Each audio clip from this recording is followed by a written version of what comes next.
Nous avons vu précédemment comment calculer les quantiles pour une série discrète, la série que vous avez affichée ici.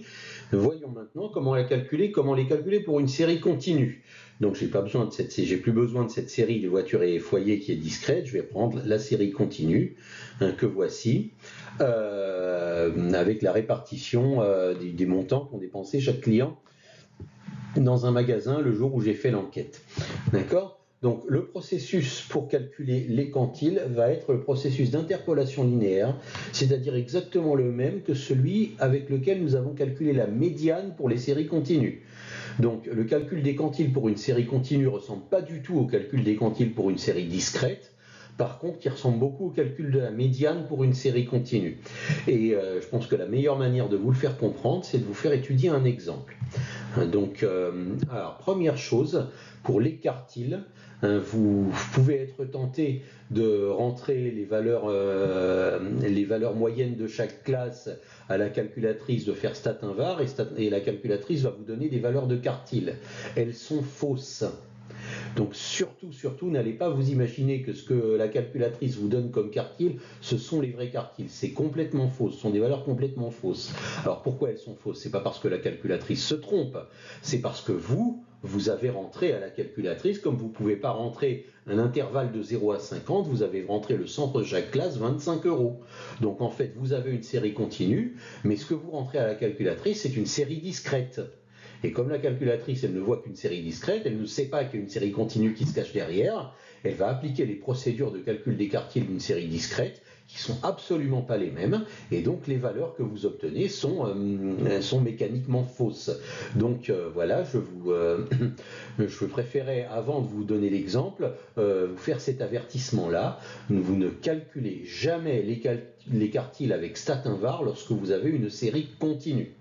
Alors comment on les calcule? Eh bien, voilà, je vais donc vous donner l'exemple du calcul du 65e centile, et en appliquant la même procédure, vous pouvez calculer tous les autres centiles, vous pouvez calculer les déciles, vous pouvez calculer les quartiles exactement de la même manière. Vous suivrez juste cet exemple-là. Alors, quelle est la procédure? La première procédure, c'est de se baser, première étape, c'est de se baser sur le polygone des effectifs cumulés croissants.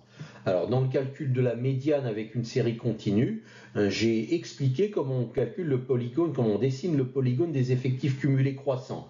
Donc, je vais passer un petit peu sur l'explication et je vais vous le dessiner. Le voici. Vous avez, c'est pas très bien de ma part, j'ai pas légendé les axes. Vous avez ici en abscisse les valeurs, toujours, et en ordonnée les effectifs.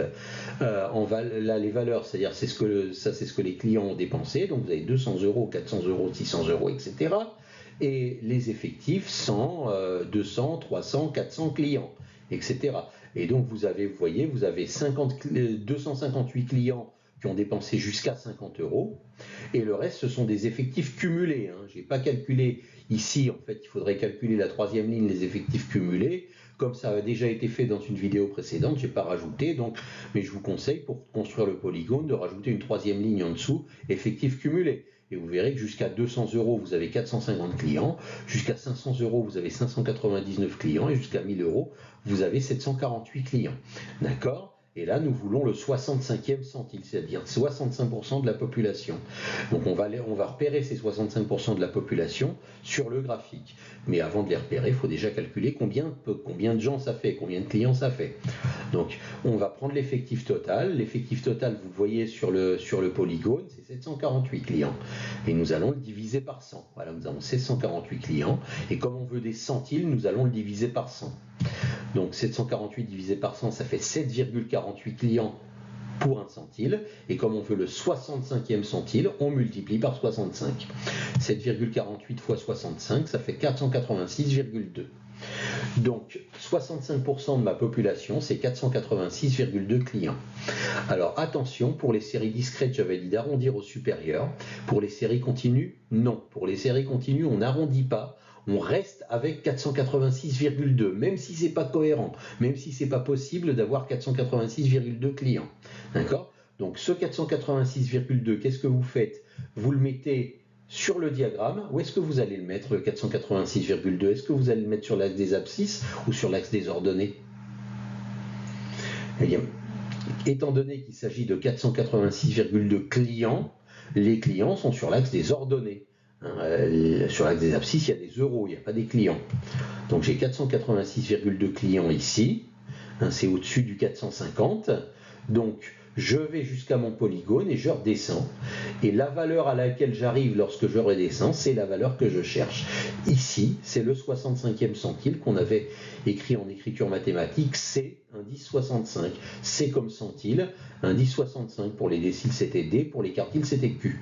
D'accord ? Donc c'est 65, c'est cette valeur-là que je cherche. Je vois déjà sur mon polygone qu'elle va être entre 200 et 400 euros et un petit peu plus proche de 200 euros que de 400. Mais il faut la calculer. Alors cette valeur, c'est le point d'intersection de cette droite Y égale 486,2 avec ce segment-là. Le segment, il y a un seul segment qui nous intéresse, c'est celui qui est coupé par la position du centile, celui que je mets en rouge. Donc je m'intéresse qu'à ce segment-là et je dois trouver donc l'abscisse du point d'intersection. Alors soit vous êtes fort en géométrie analytique, vous vous rappelez de vos cours de lycée et vous vous rappelez comment on trouve l'intersection entre deux droites dont vous connaissez les équations et vous vous débrouillez, vous trouvez l'équation du segment en rouge, vous trouvez l'intersection ou alors vous procédez par coefficient directeur. Vous faites comme vous voulez, vous me trouvez cette intersection et l'abscisse du point d'intersection, c'est le 65e centile que vous cherchez. Soit vous ne vous rappelez plus de vos cours de géométrie analytique, vous ne savez plus comment on fait, et à ce moment-là, vous vous référez à ma vidéo que j'avais faite pour la médiane, qui vous donne l'équation de droite, l'équation de la droite passant par deux points. D'accord ? Cette vidéo, elle s'appelle interpolation linéaire et j'en ai fait deux suivant la calculatrice que vous avez. Donc vous référez à la vidéo interpolation linéaire et je vous explique dans cette vidéo comment on obtient l'équation d'une droite en connaissant deux points sur la droite. Donc ici, les deux points que nous connaissons, c'est le point de coordonnées 200, 450 et le point de coordonnées 500, 599.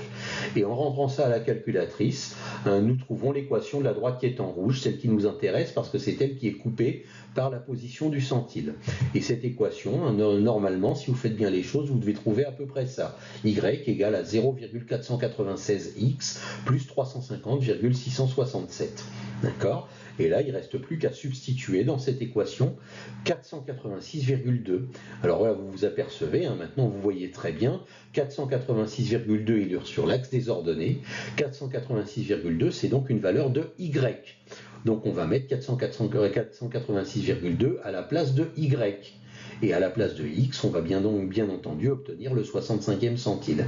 Donc après substitution, nous obtenons cette équation et nous résolvons cette équation comme on a toujours résolu les équations depuis la classe de 4e. On fait passer le 350,667 de l'autre côté avec un signe moins, c'est-à-dire qu'on soustrait des deux membres 350,667 et ensuite il faut diviser par 0,496. D'accord ? C'est une résolution simple d'équation et ça doit vous donner après la résolution d'équation que le 65e centile est égal à peu près à 272,89. Donc voilà comment on trouve le 65e centile, mais ça ne sert à rien de le trouver si on ne comprend pas ce qu'il veut dire. Donc on va réinterpréter. Qu'est-ce que ça veut dire ? Pour cette histoire de clients et de leurs dépenses dans le magasin, qu'est-ce que ça veut dire que le 65e centile vaut 272,89 ? Alors essayez de le réinterpréter vous-même avant d'entendre mon interprétation à moi. Eh bien, ça veut dire qu'on peut estimer, faute d'informations complémentaires, que 65% des clients, 65e centile, 65% des clients ont dépensé moins de 272,89 €. On peut estimer ça. On n'est pas sûr que ce soit vraiment exact, puisqu'on ne connaît pas la répartition dans chaque classe. Les 149 clients qui ont dépensé entre 200 et 500 €, ce sont ceux-là qui m'intéressent. Peut-être qu'ils ont tous dépensé 201 €. Dans ce cas-là, le 65e centile serait à 201. Peut-être qu'ils ont tous dépensé 499 €. Dans ce cas-là, le 65e centile est à 499. Mais faute d'informations complémentaires, on suppose que la répartition des 149 clients est à peu près uniforme dans la classe entre 200 et 500 € et que donc le 65e centile doit se situer aux alentours de 272,89 €. Et comme nous avons un grand nombre de clients, c'est même très très probable, il est même très probable, je ne vais pas épiloguer là-dessus, mais sachez qu'il est très probable que le vrai 65e centile soit très proche de 272,89 €. Donc c'est une très bonne estimation du 65e centile. Alors bien évidemment, si vous aviez à calculer un décile, vous feriez exactement la même chose, sauf que pour déterminer sa position, vous divisez l'effectif total par 10 et vous multipliez par le numéro du décile que vous voulez. Et si vous avez un quartile à estimer pour une série continue, vous faites exactement la même chose, mais vous divisez l'effectif total par 4 pour les quartiles et vous multipliez par le numéro du quartile dont vous avez besoin. Et voilà donc comment vous avez la méthode pour les séries continues, pour calculer n'importe quel quantile dont vous pourriez avoir besoin lors de l'étude de votre série statistique.